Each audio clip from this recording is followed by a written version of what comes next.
솔로몬은 역사적으로 위대한 인물일까요? 아니면 역사가 만들어낸 허구일까요?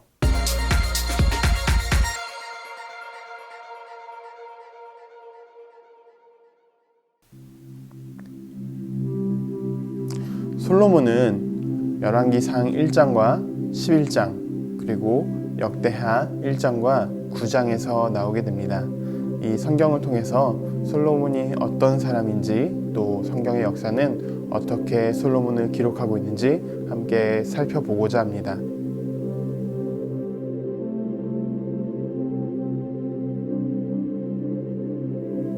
다윗과 우리아의 아내였던 밧세바에게서 태어난 솔로몬은 다윗 왕의 친애를 받게 됩니다. 왜냐하면 그 위에 솔로몬의 형들이 여러 모양으로 대부분 죽었기 때문인데요. 솔로몬의 형이었던 암논은 압살롬에게 죽임을 당했고, 압살롬은 반역으로 죽었고, 특별히 하나님께서 솔로몬을 통해 성전을 세우시기로 말씀하셨기 때문에 다윗은 솔로몬을 후계자로 선택하였고 후계 작업을 진행하게 됩니다. 그러다가 다윗이 나이가 많아 죽게 되었을 즈음에 솔로몬은 왕위에 오르게 됩니다.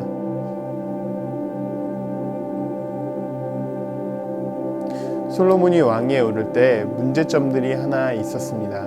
바로 다윗의 또 다른 아들이었던 아도니아였습니다. 아도니아도 다윗의 아들이었기 때문에 왕이 되는 것은 문제가 없었겠지만 이미 다윗이 솔로몬으로 왕위를 계승하겠다고 선택한 이상 아도니아가 쉽게 왕이 될 수는 없었습니다. 그러나 아도니아는 반역을 저질렀습니다.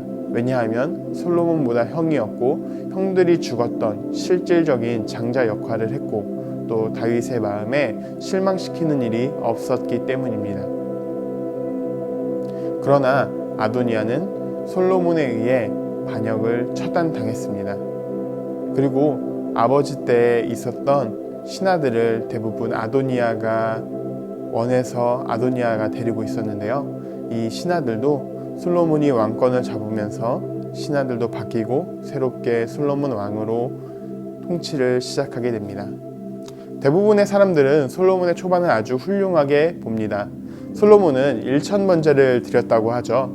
1000번제 끝에 하나님께서 나타나셔서 솔로몬에게 무엇을 줄까라고 물으셨을 때 솔로몬은 자신이 어린아이와 같기 때문에 백성을 잘 다스릴 수 있는 지혜를 달라고 말합니다. 하나님은 솔로몬에게 지혜뿐만 아니라 부와 명예도 함께 주십니다. 그 이후에 솔로몬의 지혜를 평가할 수 있는 시험이 있었죠. 우리가 교회를 다니지 않았어도 또 교회를 오랫동안 다니지 않았어도 한 번쯤은 들어갔을 겁니다. 바로 두 여인과 두 자녀, 한 명은 죽은 자녀였고 한 명은 살아있는 자녀, 이 두 아이의 엄마가 누군가에 대한 시험이었습니다. 솔로몬은 이것을 아주 지혜롭게 판단했고 그로 인해서 그 지혜가 더 많이 세상에 퍼지게 됩니다. 그 이후 솔로몬은 아버지가 준비해둔 성전 건축의 준비를 가져다가 성전을 건축하게 됩니다. 성전 건축은 당시에 아주 화려하게 했지만 하나님을 작은 성전 안에 가둘 수는 없었습니다. 하나님은 이스라엘 백성이 특히 다윗이 강하게 원했기 때문에 성전을 짓는 것을 허락하셨지만 하나님께서는 솔로몬에게 하나님의 말씀에 순종하지 않는다면 성전을 건축했지만 성전에서 떠나갈 것이라고 말씀하셨죠.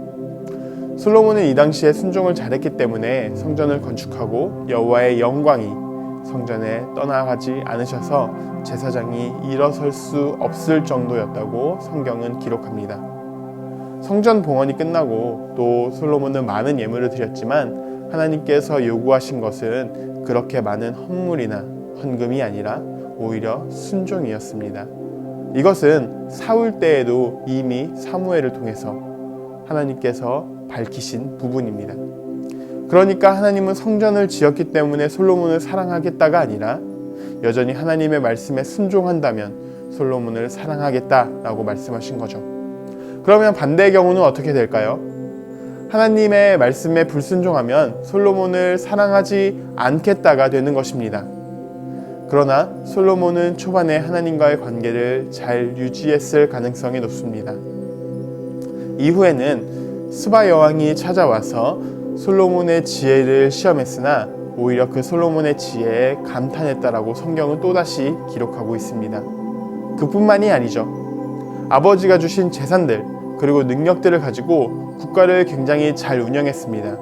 이스라엘의 가장 전성기가 바로 이 다윗과 솔로몬 때라고 이스라엘 역사에서 또 연구에서 얘기를 해주고 있기 때문입니다. 하나님께서는 솔로몬에게 부와 명예를 주신다고, 지혜와 함께 주신다고 말씀하신 것을 신실하게 지키신 것입니다. 그러나 화려한 이면에는 반드시 부정적인 것들이 따라오기 마련입니다. 솔로몬이 성전을 건축할 때, 그리고 왕궁을 건축할 때는 이스라엘 백성을 데려다가 부역을 시켰습니다. 약 성전과 왕궁 20년 동안 말이죠.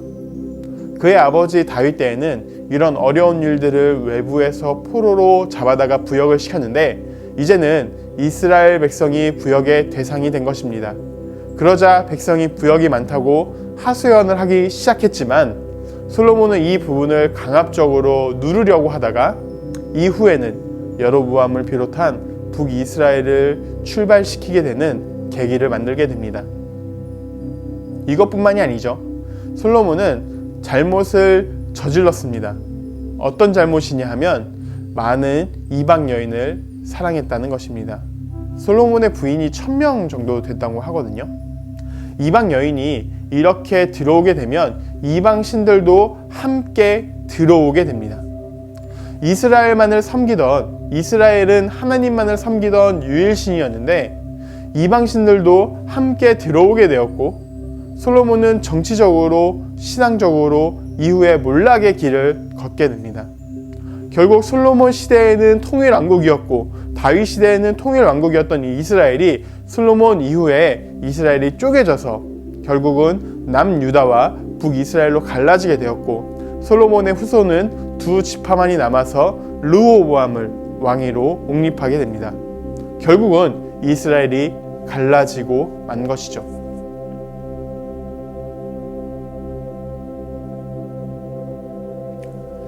열왕기 저자는 솔로몬의 모든 사실을 비교적 하나하나 다 보여주면서 그가 어떻게 왕위에 올랐는지, 그리고 그의 전성기는 어땠는지, 그 이후에 어떻게 몰락했는지를 보여줍니다. 그러나 역대기 저자는 성전 건축과 성전에 얼마나 많은 시간과 또 정성을 투자했는가를 집중적으로 보기 때문에 솔로몬이 성전을 건축했기 때문에 아주 훌륭한 왕으로 평가하며 그의 잘못을 따로 기록하지는 않습니다. 오히려 성전에 대한 부분들을 더 많이 기록하고 있죠.